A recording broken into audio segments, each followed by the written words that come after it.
और मेरे नेता के सामने बोल रहा हूं, 22-62 पूरे महाराष्ट्र की सबसे अच्छी स्कूल है नेताजी, सबसे अच्छी स्कूल है। और अगली स्कूल बनेगी ना तो ये डोंगर एरिया में बनेगी, गायत्री नगर, फातिमा नगर में। हमारा कोई भी बच्चा शिक्षा से वंचित नहीं रहेगा और आने वाले दिनों में देखना यहाँ कॉलेज जरूर बनेगा।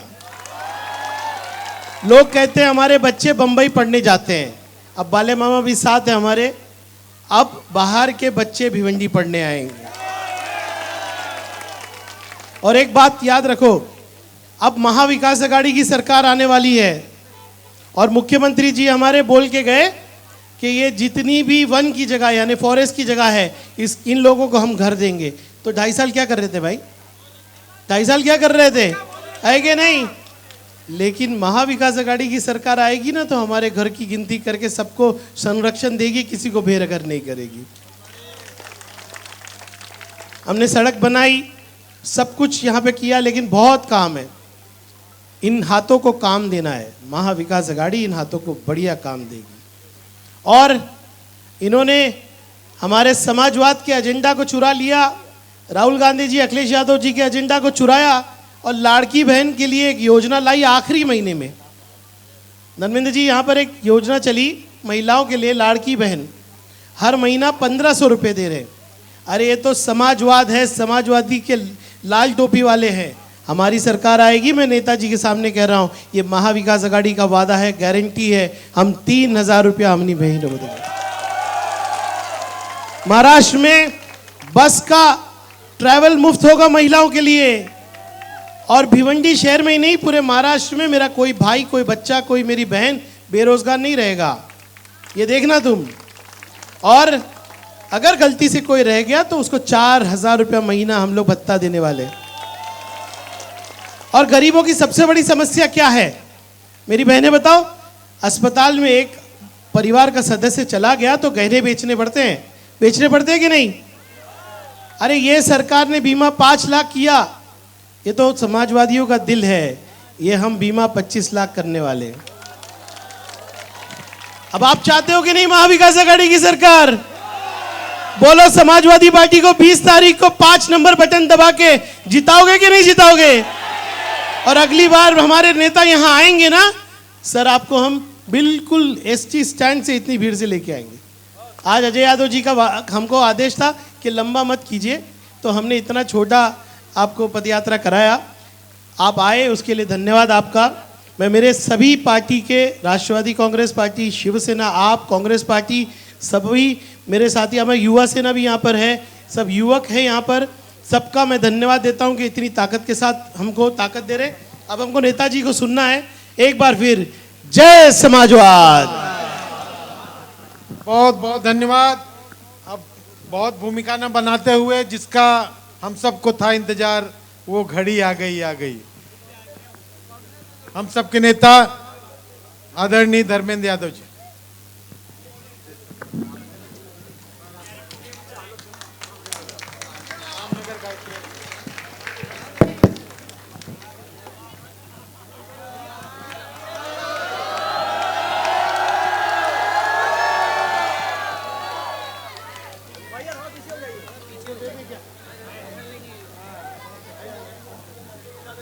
भिवंडी पूर्वी के इस शानदार सभा के सम्मानित अध्यक्ष जी,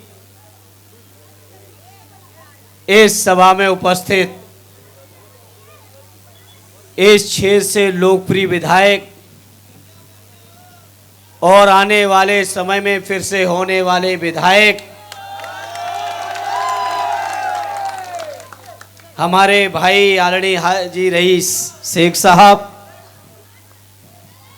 इस कार्यक्रम में उपस्थित और यहाँ का संचालन कर रहे आदरणीय अजय यादव जी, आजमगढ़ से चलकर हमारे साथ पधारे हमारे विधायक साथी नफीस अहमद साहब, आजमगढ़ के ही रहने वाले और एनसीपी पार्टी के भिवंडी के जिले के अध्यक्ष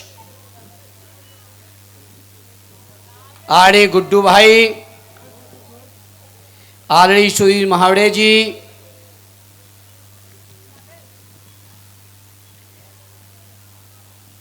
शिवसेना के नेता आदरणीय प्रसाद पाटिल जी, आम आदमी पार्टी के अध्यक्ष मुंशी इकबाल साहब, यहाँ पे उपस्थित बहुत सारे हमारे सभासदगण, पार्टी के हमारे और सभी महाविकास अघाड़ी की सभी पार्टियों के हमारे सम्मानित नेतागण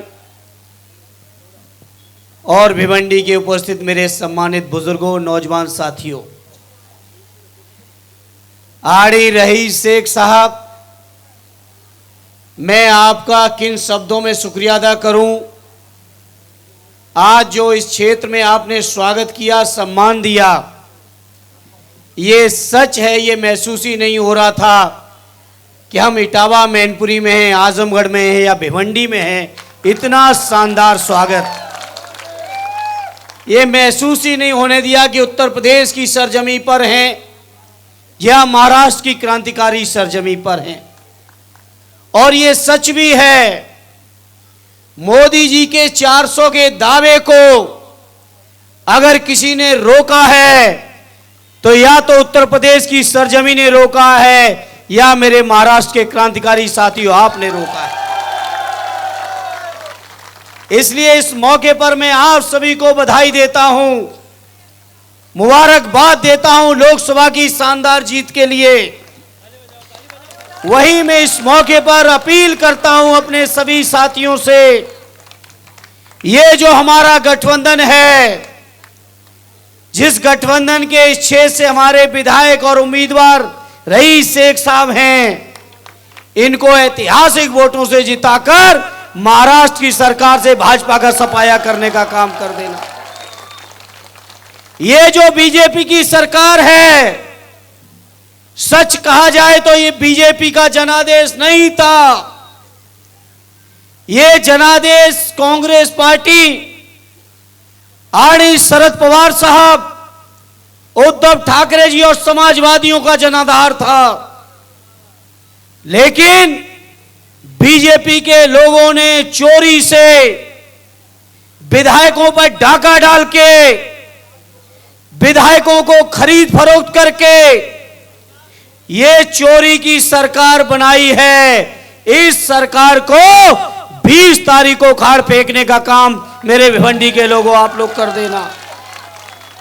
मेरे भिवंडी के साथियों, ये महाराष्ट्र की सरजमी कोई मामूली सरजमी नहीं है। ये छत्रपति शिवाजी की सरजमी, ये बाबा साहब भीमराव अंबेडकर जी की कर्म भूमि, ये महात्मा ज्योतिबा फुले की कर्म भूमि, जहां से हमेशा सामाजिक न्याय से लेके समाज की तरक्की, खुशहाली, गरीबों, मजलूमों के हकों के न्याय के लिए इस सरजमी के लोगों ने बड़ी बड़ी कुर्बानियां भी दी हैं और बहुत बड़े बड़े योगदान भी हैं। इसलिए मैं कहना चाहता हूं, आज जो पूरे देश के अंदर लड़ाई छिड़ी है, पीडीए की लड़ाई छिड़ी है, समाज के दलित, पिछड़े, आदिवासी, मुसलमान भाई, गरीबों को जो न्याय, हक और अधिकार दिलाने की जो लड़ाई इंडिया गठबंधन ने छेड़ी है, मेरे महाराष्ट्र के लोगों, मेरे भिवंडी के लोगों, अपना आशीर्वाद देने का काम कर देना मेरे साथियों।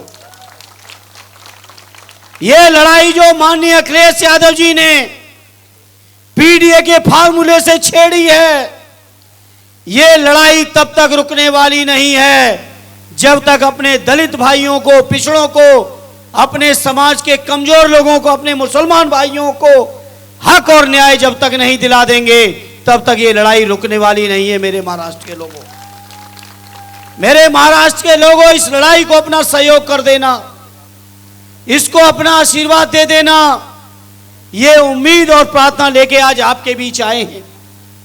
मुझे यकीन है कि जिस तरीके से भ्रष्टाचार की बनी हुई ये सरकार है, इस सरकार को विधायकों को मैनेज करने के लिए, खरीद फरोख्त करने के लिए, पार्टियों को तोड़ने के लिए, बेईमानी से शरद पवार जी जैसे वरिष्ठ नेता, उद्धव ठाकरे जी जैसे नेताओं के सिंबल छीनने वालों को इस चुनाव में सबक सिखाने का काम मेरे महाराष्ट्र